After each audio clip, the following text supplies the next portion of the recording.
Radical Truth is a podcast produced by TBLI Group and hosted by Robert Rubinstein. TBLI is making the financial system work for all. Our podcasts cover the wide range of ESG and impact investing topics. What it is, why is it booming, is it really helping, is impact regenerative in nature, how will climate change impact investments. There will be regular interviews with thought leaders, some known, some not known, but all brilliant, and we will have engaging conversations with all of them. Can we create an economy based upon well-being?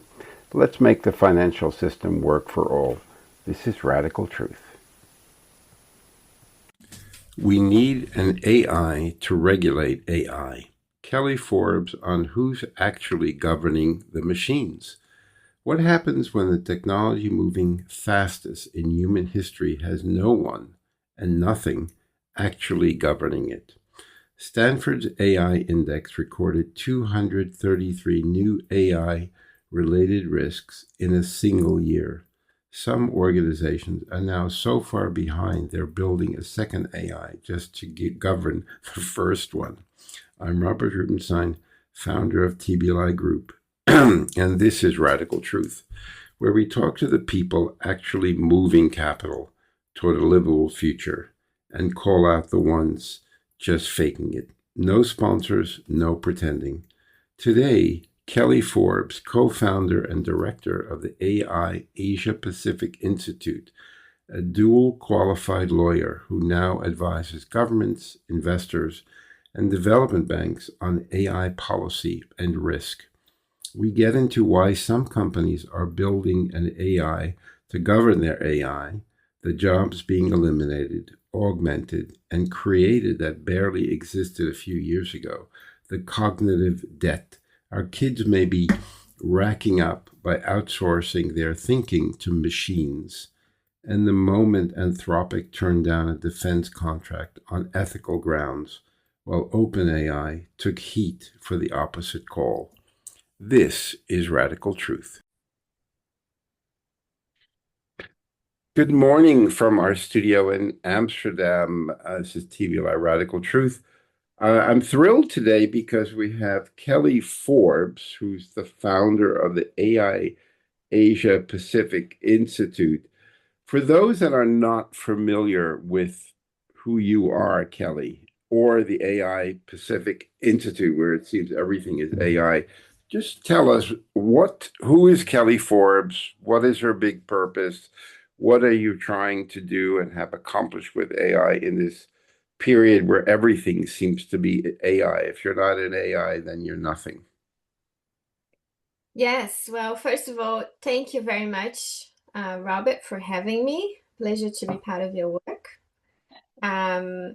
So my work essentially has been for over 4 years since the Institute has been born, thinking about how can we facilitate the responsible development and adoption of AI. Now we know AI, of course, has evolved much, as you just mentioned, and along with it, its potential opportunities and risks. And so much of the work that the Institute has focused on is how do we then think about what are the right opportunities here and how should we think about mitigating potential risks? So what governance structures or processes should we have in place so we can really tap into this technology? We're probably going to talk about this, I think, and for your listeners, there's a lot of questions right now around the value of AI and whether we are living in an AI bubble. And much of that is potentially true to think about where we are and where the value of the technology actually is. But another part of that story is that perhaps we're just not using it correctly. We're just not using it to its full potential because we, a lot of the time, and organizations, governments, are not fully prepared to what the technology can actually do. And so we've been in this space much before, we saw the breakthrough with generative AI and seeing ChatGPT completely, I think, which completely made it accessible, the idea of AI to everyone and seeing across every headlines. And it's been a great journey to see that progress.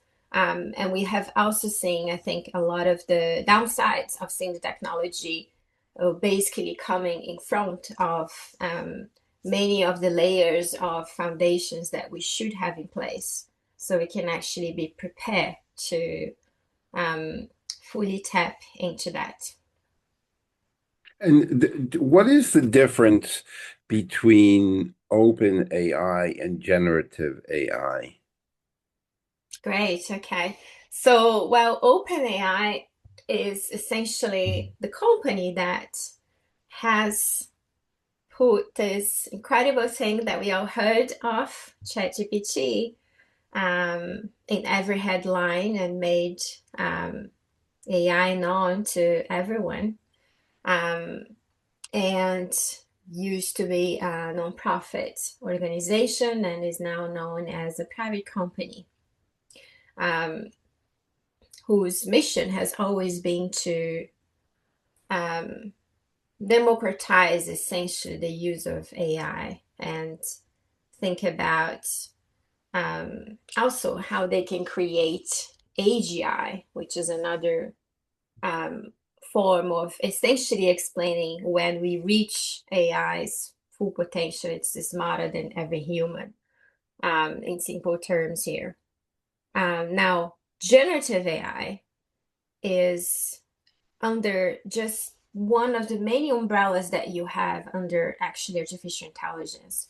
Generative AI sits in this subset where we have what we call deep learning, which is essentially, to explain in simple terms, we used to think about traditional AI before we were introduced to ChatGPT and other language models that we can talk to now. Not only talk, but generative AI is essentially the ability that AI has to generate completely new content, right?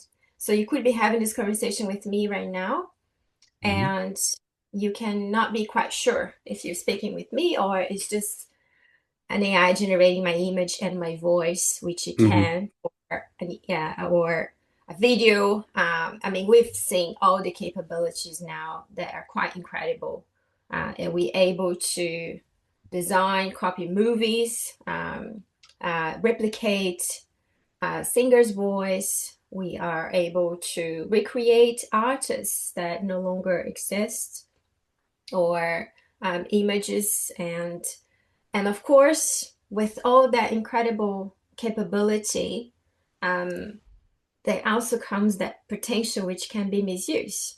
As we all know, it can also be a strong tool for committing fraud, for the misuse of, and a lot of the use cases we're seeing, of course, it's coming in the financial sector, right? So we're having a lot of these challenges where AI essentially cross borders and how um, um, we have, the unfortunately the also people with the wrong intentions that can misuse that same technology. The a lot some are frightened of AI's potential because it will supposedly eliminate many jobs, entry-level jobs. And I think back to the period when the financial crisis happened. And I remember there were hundreds of thousands of people working in the investment and banking sector who were let go, fired. But then I saw that I asked myself, did the financial sector, excuse me, did the financial sector get smaller? No, it got bigger. So basically, they didn't do anything. You could say that without AI, they really didn't perform